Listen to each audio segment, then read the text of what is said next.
Hello, my name is Sydney Peacock. I am responding to Module 3. The first image is a tree depicting an interlock of people using various forms of communication. It's important to have a map of the community. It's important to have a map of resources, not to just, as Dr. Green said, show up in your car for work and then drive away. We need to be engaged, aware of what's going on. That way we can help the students and help the parents and guardians. For example, he said that there was a food bank directly across the school, but the people of the school didn't know about it and did not redirect students who needed food.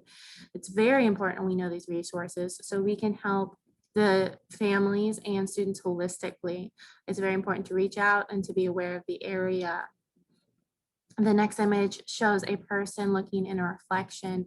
Reverend Dr. Winterbourne Harrison Jones talked about knowing yourself, knowing how you carry yourself, knowing your privilege. It's important to really reflect on ourselves before we interact with others. It's important to have those moments of self-discovery, to have that growth in order to best work with others, to best work with the community, and to achieve authenticity.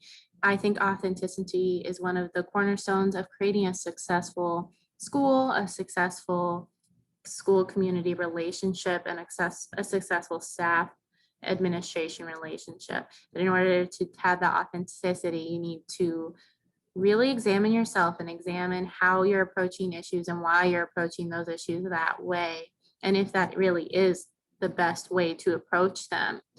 The next and last image I picked is a motherboard. It is in response to Dr. Yosa's cultural wealth.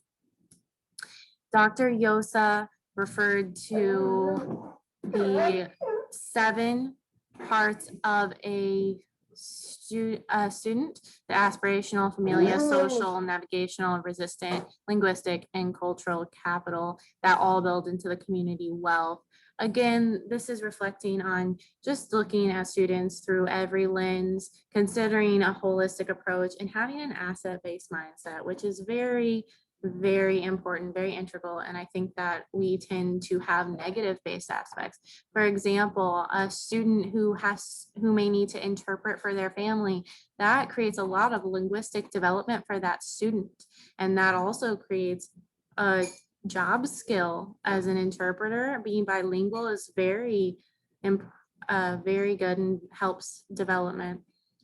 We really just need to be looking at all of the parts of the student, where they come from, how they can use those to benefit, how they can use those skills to benefit. Wealth in terms of money is not everything. The students are very wealthy in terms of their cultural wealth. And it's important we reflect on that. And that goes back to the self-reflection and making sure we're not going in with stereotypes and going in with negative mindsets or thinking, or things we've seen in movies or things that we've heard growing up, going in having these ideas of what the student's worth is, when realistically the students are extremely wealthy in terms of cultural and in terms of assets. Thank you.